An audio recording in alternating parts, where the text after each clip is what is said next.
So this week we're going to be doing quick Q&As, and for starters, we're going to go off with this question from Saf MM. It says, "What is your biggest fear?" My biggest fear is being tortured to death. I don't know about you guys, but I have this like in the back of my head that I'm going to be like skinned alive or something. You know what I mean? I don't know. I think my biggest fear is just how I'm going to die ultimately. I would love to just die like, a normal death, like in my sleep or something. And you believe in heaven, right? Mm-hmm. So you're not afraid of the afterlife? Nope. Which is kind of, I guess, ironic in a sense. I'm not really afraid to die. I'm just afraid how I'm gonna die, I guess. The process? The process. It's gonna be slow or painful or long and, you know what I mean? Or it's gonna be short. Have you had near-death experiences? I guess no. Not really anything along the lines of that extreme, but I guess the closest near death experience I've had was driving the delivery truck that a company I used to work for, and I kind of rushed into turning left where a semi truck almost came and hit us head on, which that was pretty scary. Not gonna lie. Oh yeah, that's definitely pretty intense. Yeah, I mean, it just the sounds visual terrible. of that. Yeah. Yeah. Ugh. So what are your guys' biggest fears?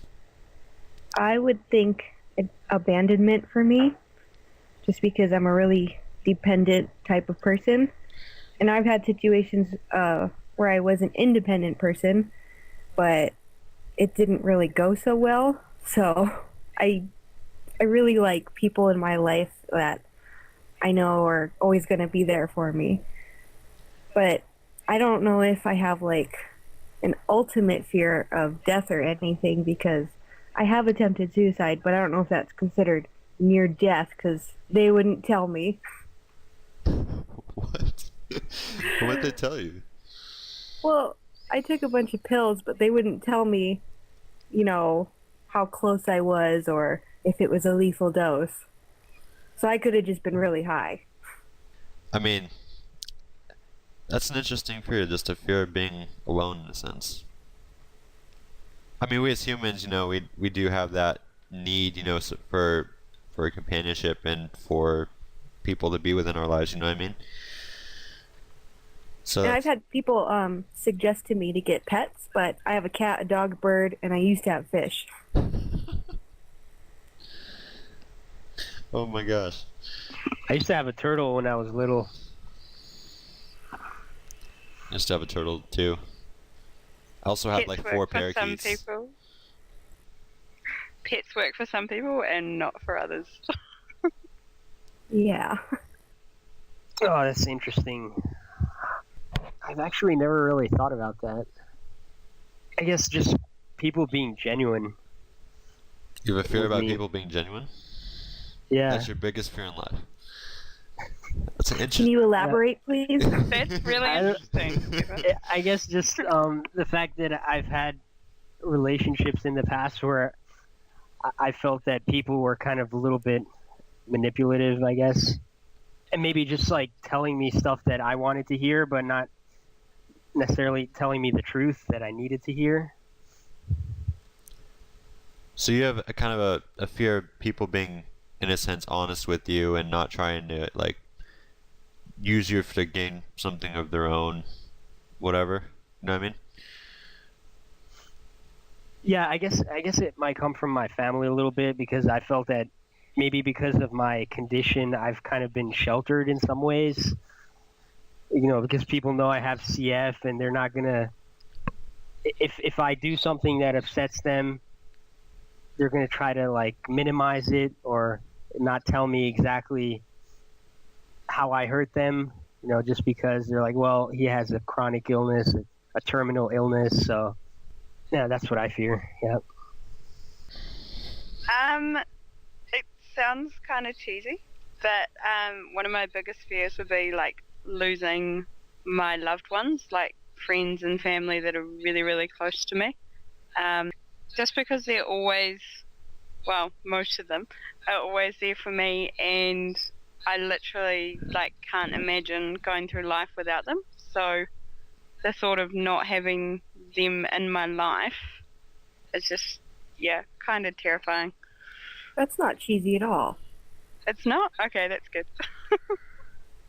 I would go so as far as to say is that would probably be one of most people's biggest fears, especially people who are very like close to their family members and people who are married, of course, or even people who have boyfriends or girlfriends or whatever for a long period of time.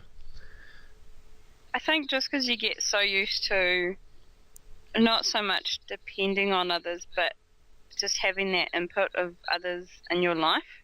And so to not have that would just be so weird, I guess. I guess we're kind of alike then. Yeah, I guess so. I think you worded it better than me.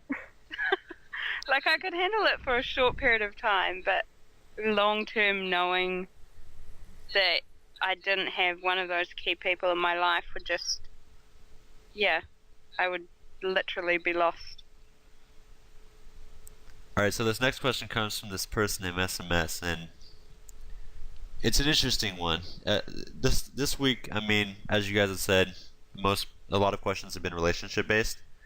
In this one, this person asks, "My boyfriend only wants to do sexual things. I've never been in a relationship before, and I don't want to lose him. He's an amazing person, but whenever we get to see each other, we only end up doing sexual things together. Are there any other things we can do? We haven't talked about it, and we both acknowledge it, but not a lot has changed. I guess I'm feeling insecure, and I don't want it to be the only base of our relationship." So, I'm going to start out by saying, well, for one, relationships that are based just off of sexual intimacy is not going to last. You know what I mean? Relationships are much more three-dimensional, and they have so many more qualities and elements to them that cannot sustain it.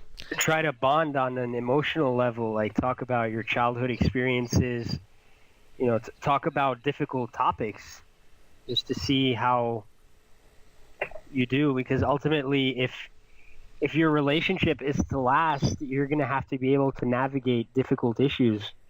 And so you might as well start sooner rather than later. They say they've talked about it and they've acknowledged it, but nothing has changed. Now, we all know that communication is like a huge priority in relationships, and you really need to be open and honest with each other, but there's also another side of that. You need to put it into action. You can't just sit around and say, yeah, we'll change it next time, and the next time comes around, you need to remind yourself that you made a promise to each other. Or, work things out, that if it keeps going the same way, that you need to somehow break that pattern. So it's not just communication. You have to make sure that it happens. And if it doesn't, then that's not really a good sign for your relationship altogether. Exactly, I agree with that, Kay. Even though the change might not happen overnight, it's good just to, implement it in some way and then keep on developing that change, you know what I mean?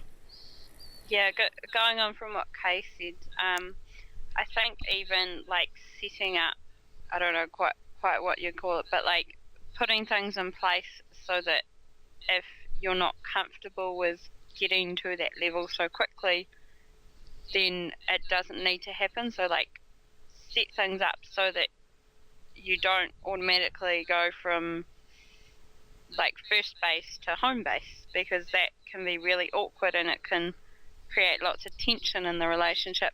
But also I would suggest still spend time one-on-one, but also spend time with other couples and in groups, just so you're not always alone together, but you're still building on your relationship. And also, I think you can't use pleasure to replace emotional bonding.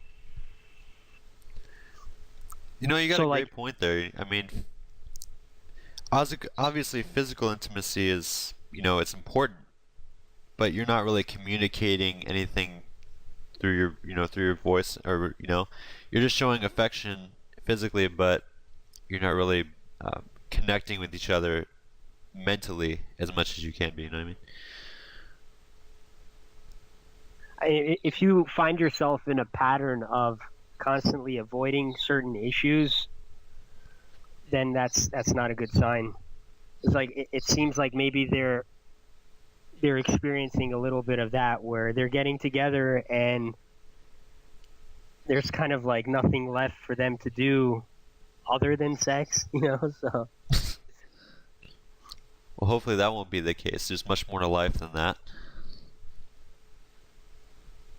I mean, obviously there are probably a lot of things that they can do. It's just that they're not doing them for whatever reason.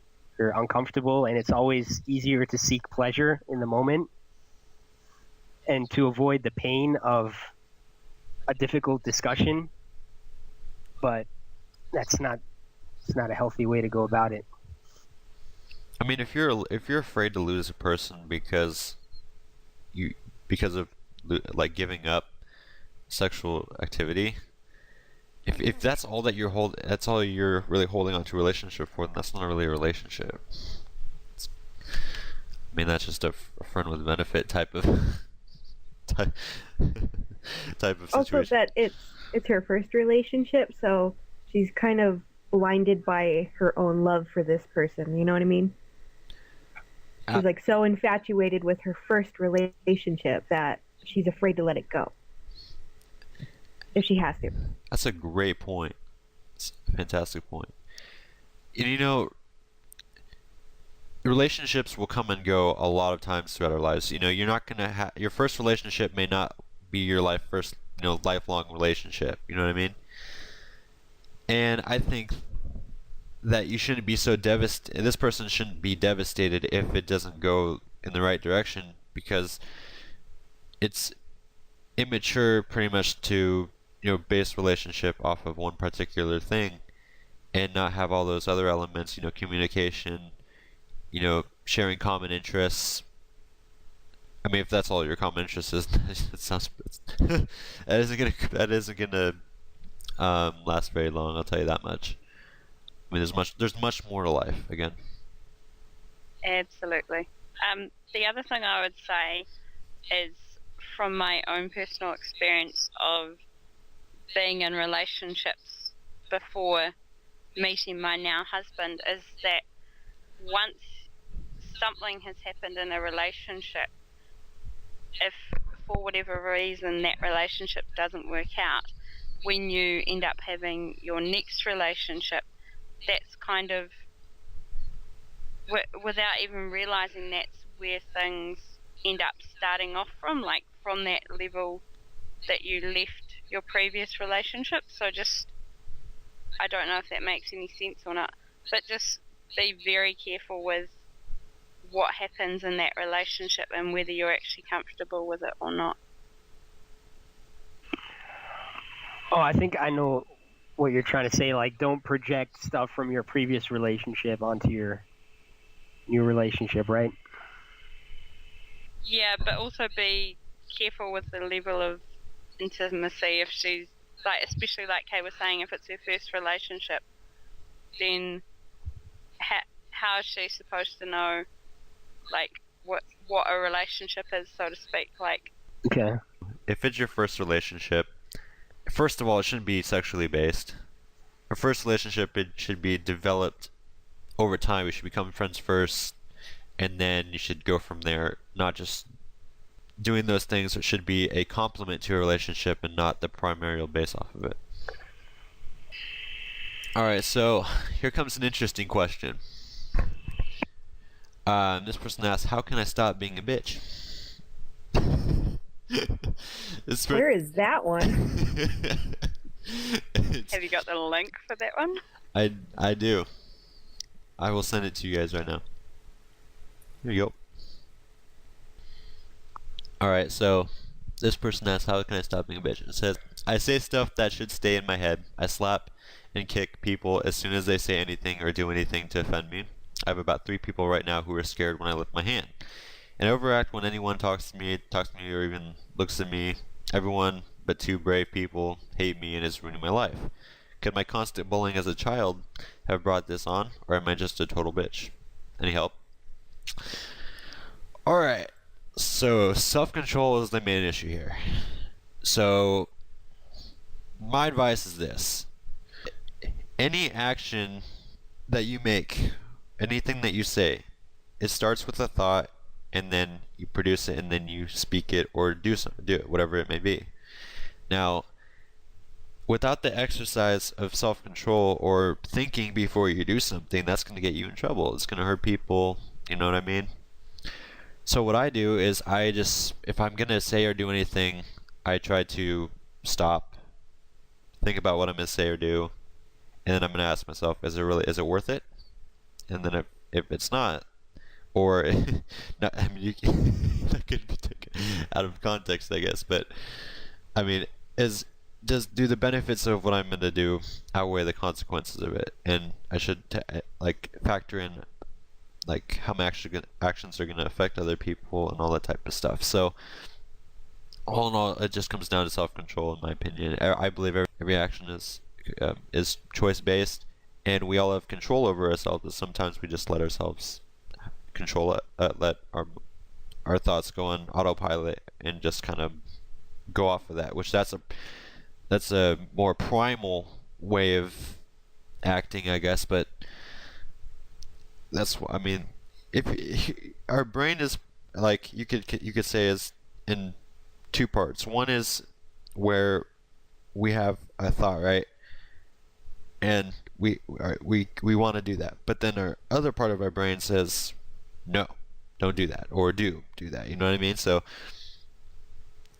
that we should start using that do or don't part of our brain versus just letting it happen naturally. It's easy to get stuck in these patterns of behavior. One of the most positive things, though, is she recognizes she needs to change, and that's a big thing. And she has two brave people around her that seems like are trying to help her out, so that's definitely another positive thing. And it's just you have to work at it. It's not going to happen overnight. It's just some reflection is necessary. Like, look at your previous interactions and figure out like what causes you to. Because obviously she realizes what she's doing wrong, but this is only after the fact, and so she has to improve by recognizing it closer to the fact, and then either like just taking a deep breath and recognizing how to bring reason into the interaction, because it seems that she's relying on emotion. She's had to rely on emotion a lot, and Exactly. And so basically it seems like she knows what she has to do, and it's just practice at this point. When she says or I'm just assuming it's a she because Clarette, but could my constant bullying as a child have an effect on it? Is she referring to the fact that she was being bullied or she was the bully? Actually, that's hard to distinguish now, because you could put the context in both areas. Sorry, I made that complicated. No, but that's an interesting No, that point. and it is, because if she was bullied, obviously she doesn't want to be in that situation again, and so it's easier to turn around and become the bully and victimize others than it is to just escape that whole paradigm and figure out a way to interact with people that doesn't involve bullying.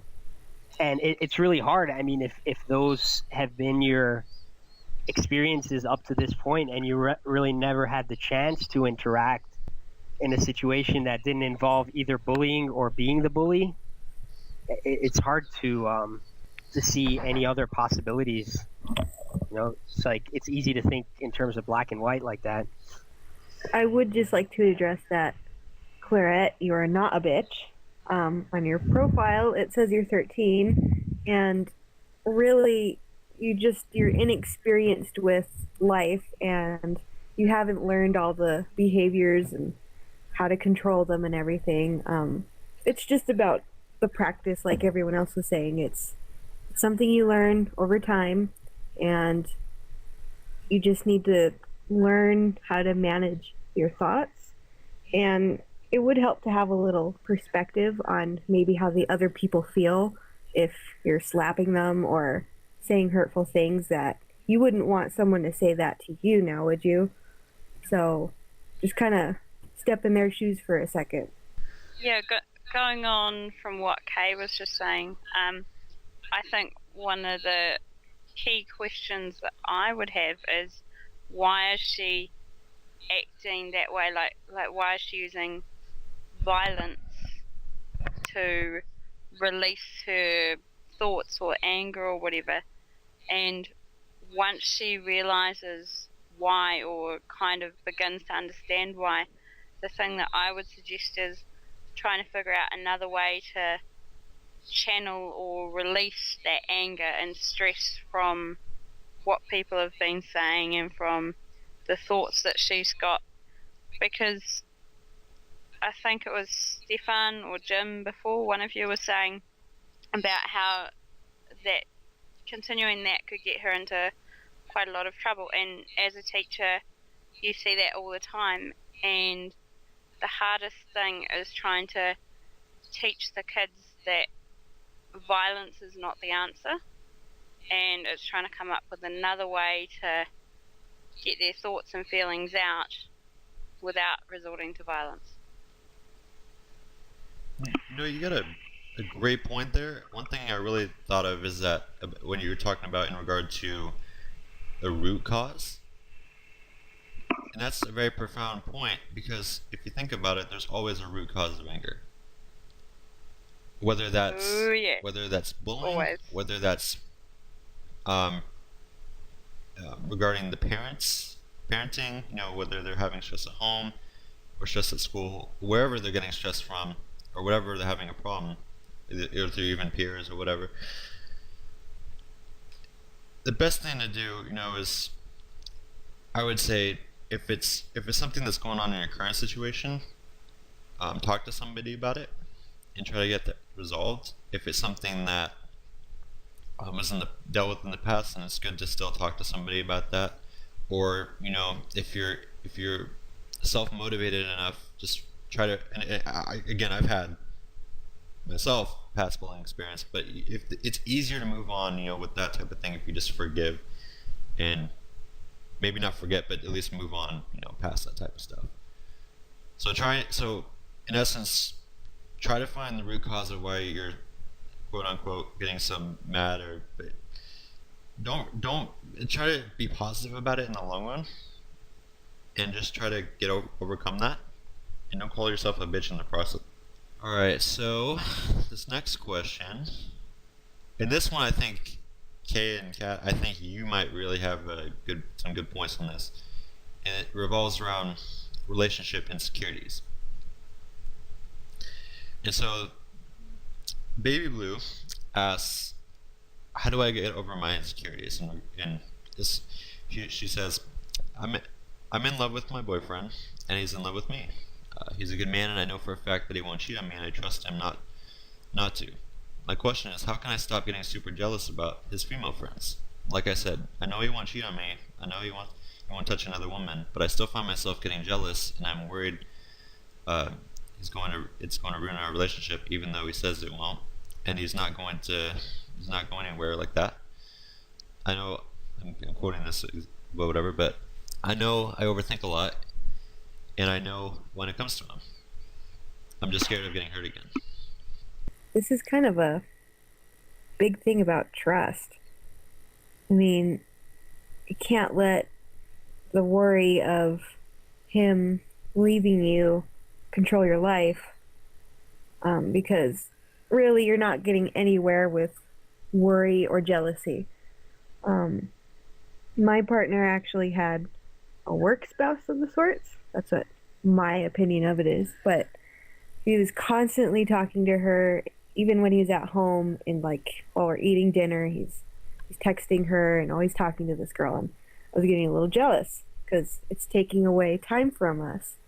But I put trust in him that she's just a friend, and I have friends that are males, so it wouldn't be fair to tell him that he can't have any female friends. And it's really just about trust and time to prove that he does love you. When it comes to jealousy in relationships, a little bit is healthy. You know, it's good to be on your toes a little bit. You know what I mean? But if it gets to the point where it's controlling your relationship, then that's a bad thing. It's a bad thing. If you're always accusing your partner of trying cheating, then it's really negative, and it brings your relationships down in the long run. But because that's showing that, well, I don't trust my partner in a sense. You know what I mean? So, and also, but for men, if they're really loyal, and I mean, if you know they're that type of genuine person, and they're not going to cheat on you, then try to develop that trust for the other person, because guys want to have female friends as well as male friends, and girls want to have female friends as well as male friends. So there's nothing wrong with that. So just as long as there's no like warning signs in a sense, like perhaps him wanting to stay out later than normal, or like every so often, or if there's some warning signs, then yes, but have a reason to worry. But ultimately, just establish, communication, or communicate better, so that way your relationship goes in a positive direction.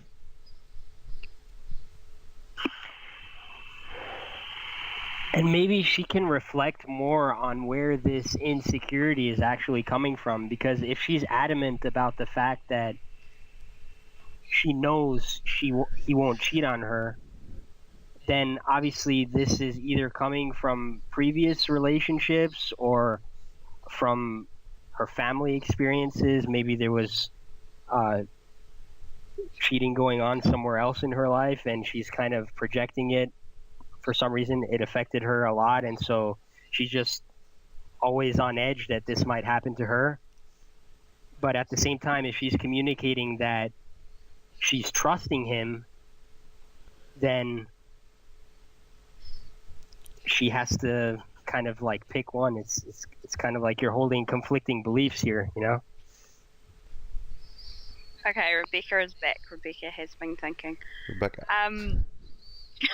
Going from what all of you guys have really said about trust, the other thing that I would say is, if she does trust him, don't just say that she trusts him, but actually show him somehow that she trusts him, and that she is willing to accept the fact that he has these girls that are friends, because she said that she knows he won't cheat on her, and I'm sure he, like Jim was saying before, he likes to have friends who are girls as much as she likes to have friends who are guys. So yeah, just show that trust for one another, as well as actually feeling that trust. This one's kind of off the relationship one for a little bit, but it's going to be a little interesting. This regards Facebook, right? So this person who has an interesting username, Insignificant, they're having a Facebook friend request dilemma. So they just met someone from prom. It was their friend's date. They didn't know whether they should add him as a friend or not. But it seems stalkerish, weird, or creepy to follow him on his profile, basically. They've talked for a little bit, and they want to add that person, but they don't want to give them the wrong signals or anything. I'm paraphrasing what they said, of course. So Facebook, it's an interesting thing because we make it such a big deal when really it's not. You know what I mean? It's not like we found their phone number by tapping into their signal or something like that. Which I don't even know if that's even possible.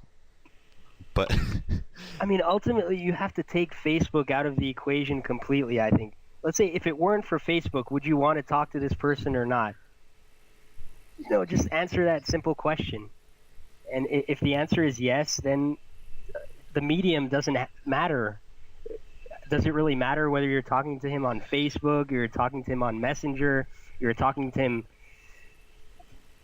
on the phone? You know, at least that's my perspective. I mean, The thing of it though, it was their friend's date.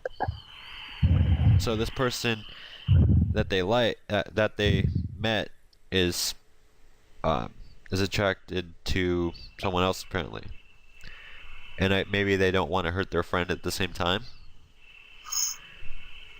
but they want to add them on Facebook. So, but they only, in a sense, they only want to be friends with the other person and not anything more. yeah, it seems like they're just going for communication at this point. I mean, They've already talked a little bit, so I don't see the harm in it. yeah. But I mean, hold on, one second, Kat.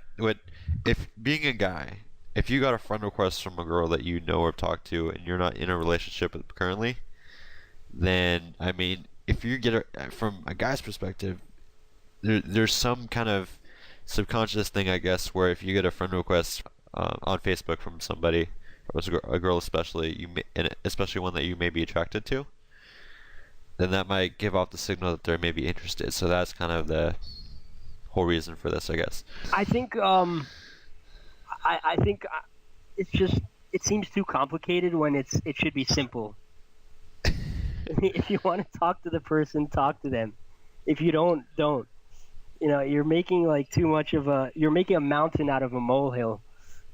With things like this, you have to try and take into the perspective that this is a big deal for them. It's because for us, it's like, oh, Facebook, whatever. But to them, social media is like their life. So That is so true. I know it's literally the answer to just say, if you want to talk to them, then do it. But to them, they're not going to receive that quite as well, because we're almost acting as if Facebook doesn't matter when it matters to them. True that. So should we say, well, use caution. You don't want to give this person the intention that you like them. Well, see, that's when I don't know what to say. Well, yeah, but then her last sentence is, "We've talked a little bit," and so they already talked, right? And The problem is it's their friend's date. So do they may potentially be afraid of hurting their friend by doing this, and it may be weird, whatever. Maybe they should talk to their friend about it, or even Yeah, that's a great point. Ask, hey, I've talked to your friend a little bit, are you cool if I add him on Facebook? And if you're afraid to come up to your friend and ask that, then there's probably something more than a friendship going on. because it's not casual. Right. And the other thing I would say, personally, there's not that much harm in friend requesting someone on Facebook, because they can always say yes or no anyway. So it's just, I guess, putting yourself out there, really. It's just, I don't know what it is. The way they worded the first part of that just kind of sounds funny. Which one? The mother one. Oh. It's kind of, what's the word? There's a certain word in writing that's used when you say one thing and then you kind of say the same thing, like that relates to it in the second part of the sentence. I don't know. There's a certain term for it. Feeling bad about not feeling bad. It's a conundrum. Exactly. Alright, so alright, so this next question comes from anonymous Mel, or anonymous smell, whatever you want to put it. So this person says, should I feel bad about my mother? And he reads, well, my mother is dying and I don't feel bad about it, which is making me feel bad. I've never even considered her as a mother, just a person who birthed me. She lost custody of me when I was 5, and since then I've been with my dad, though my grandmother basically raised me, and I was always over at her house. She has always been really nice to me, but she is really mean and rude and etc. Example, when her neighbor's house burned down and one guy died and the other was in ICU, her comment was, yay, though I wish the other guy died too. And finally, when the other guy died, and I really hate him. She went through a lot to have me. Doctor said it was impossible for her to have a kid and was going to get her repro stuff. Doctor said it was impossible for her to have a kid and was going to get her repro stuff removed, but she fought it. And I feel bad about that. I haven't seen her in years, and I really talk. Only when my dad makes me should I feel bad. Well, here's the thing. It sounds like your mom isn't the nicest of people. But, and those things that you mentioned sounded obviously really mean. But then again, I mean, you are, in a sense, her flesh and blood, and you are a part of her. I think there should be a healthy balance between biological and spiritual connection. And so obviously there's some strain in the spiritual connection, and ultimately that should kind of trump the biological connection, because that's just how it is. I mean, as a kid, you don't choose your existence. Your parents choose to have you. And I operate under the principle that kind of kids shouldn't have this obligation later on in life. You know, if they feel that they have a strained relationship with their parents, you know, and they've suffered, they have no obligation to try to put on a face and sort of feign love, if that makes any sense. Like pretend that they love a parent whom they don't actually love. But I think there's a difference between love and respect. If this person is like really seriously disturbed or something, then I guess if there's no way of helping them, then I guess, well, you shouldn't feel bad in a sense. But if this person again is your mom, and it's like you should at least I guess attend their funeral or something, just out of respect if you really don't like her at all. But that's just my opinion. Because otherwise you would have never been born. Yeah, it's kind of a tough one to answer.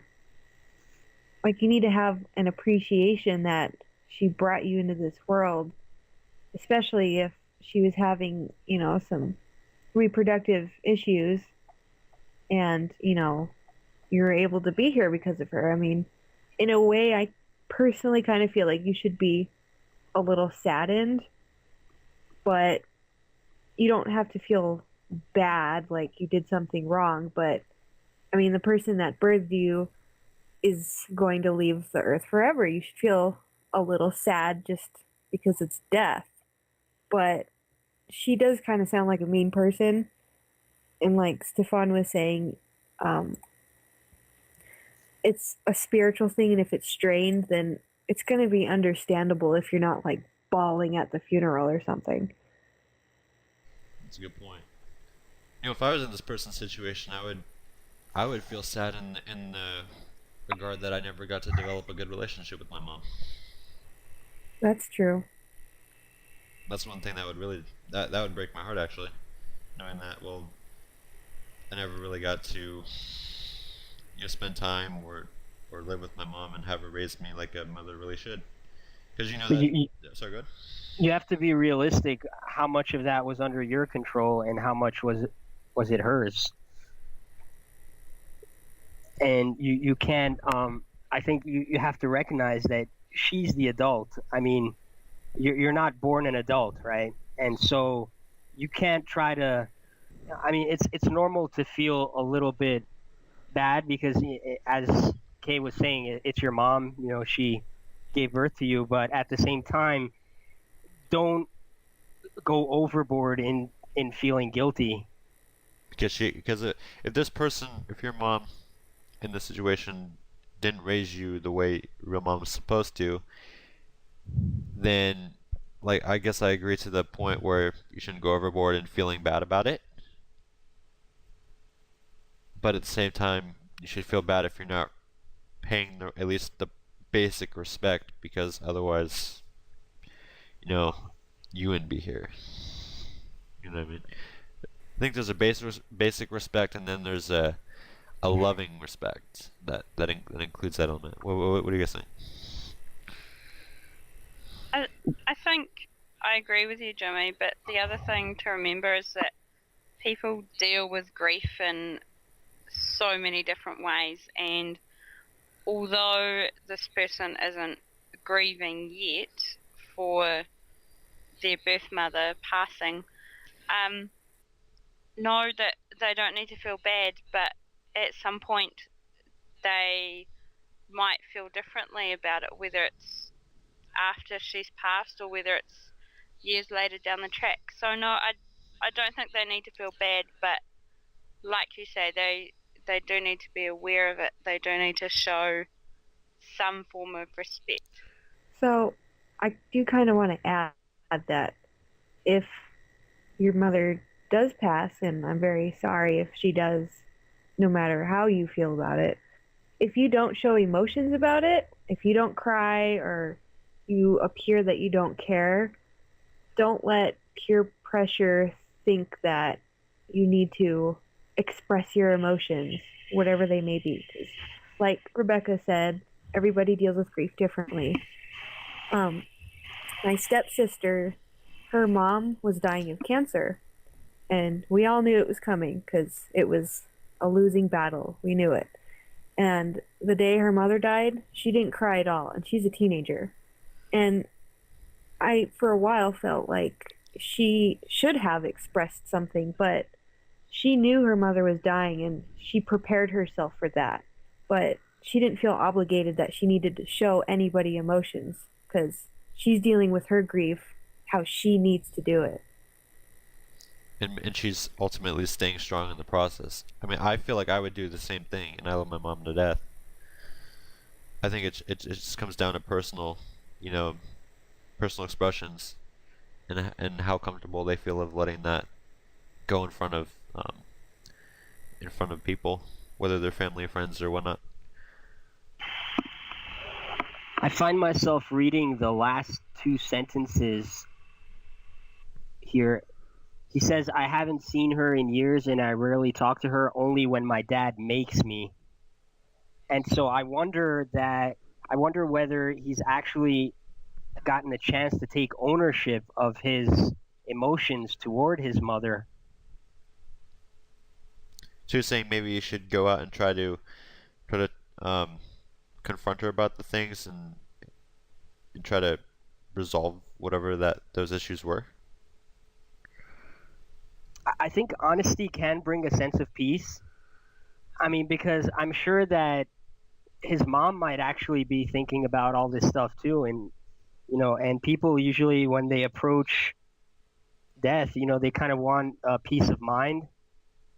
And that it might be a little bit painful, to confront someone about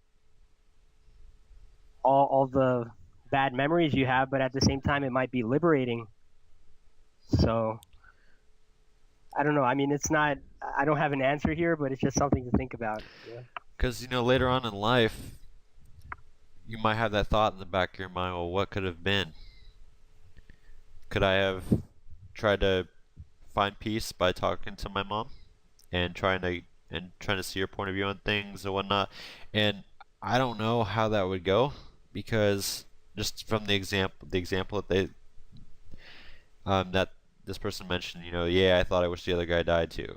And finally, when the other guy died, like it sounds like there's something wrong there. You know what I mean? Because it doesn't sound like they express this person's mother doesn't express any form of sympathy or anything like that. I don't know if there's a mental illness there. I don't know if it's just this person is just, really messed up in the head in some way. And that's kind of one thing to factor in as well. But maybe, if there's something that in their mom's background that is causing that, we could try to figure that out and then try to, I don't know. Ultimately, it just depends on what you want to do. Do you want to just leave it and not know, or talk to her and find out some information you didn't know about your mom? And I guess just remember that with the mother dying as well, it's the last chance you'll get to not so much spend time, but even just know your mother. So it's entirely up to that person as to whether they make contact or feel bad or whatever they do. But just remember that it's time that they might not get back. Exactly. All right. So the last question here, it says this person named Anonymous as well. This person asks, "What's he doing?" So my guy friend and I thought I was only friends with. You know what? I'm just gonna read this just the way it is because sometimes I have a hard time trying to read these people's like trying to paraphrase everything, within within these sentences because they spell funky or whatever. So I'm just gonna read it, no matter how. Cat speak. Yeah, yeah. So I'm just gonna do that, I guess. So my guy friend that I thought I was only friends with asked me if I would ever go out with him. I said no because he had a girlfriend. Then he said the next day that him and his girlfriend basically broke up. He is always flirting with me, and I only thought of him as a friend until recently. Now I'm nervous around him, but I try not to show it. He is always making jokes about having sex with me too. Does he want me just for sex, or does he want an actual relationship? I'll take the girls' opinions, but I prefer the guys' opinions. It kind of sounds like that he gave this person attention, and while she didn't really think of anything as time went on, a short amount of time, that she's like, hey, someone's interested in me, so that kind of, gets her excited. But that's not necessarily a reason to make a move for this person because he basically broke up with his girlfriend. That doesn't sound very confident. And then that he keeps flirting with her and with all these sexual things, that's not exactly a good sign either. Because that could potentially make her as a replacement for that missing element. The rebound girl, right. I agree with that. I think definitely have to beware here. Does not look like a good situation. I think you should give this person time. From a guy's perspective, like if a guy is, I don't know for sure that this person is wanting to use you just for sex. Perhaps he's wanting to, obtain a new relationship. It just depends on the guy. But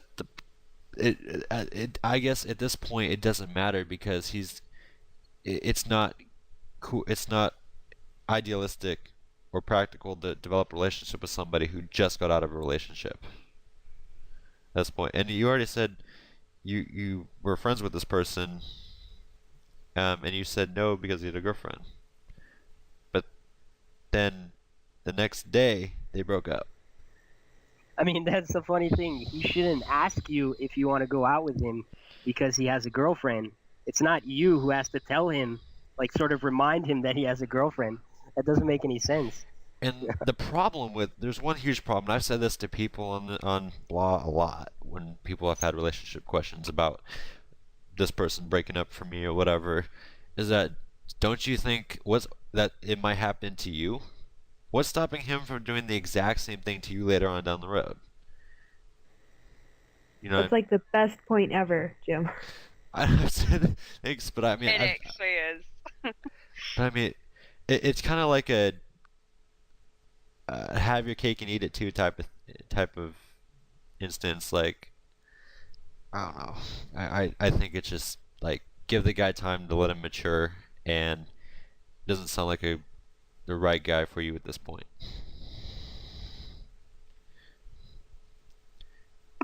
Yeah, I mean, he's making himself out to be a little bit of a player. If you're already friends, then just remain friends and nothing more. Just give it time and see what happens. I mean, he's making jokes about her having sex with him. Like, that I don't think it gets any more obvious than that. Especially when he breaks up with you the day especially when he breaks up with his girlfriend the day before. Again, player attitude, not worth your time. Yeah, I mean, if I were a girl, I wouldn't give any attention to this guy. I would just be like, okay, you know what? Just make these jokes with someone else. Yeah, like I'm just gonna conclude with the same point. You know, what's stopping him from doing the same thing to you?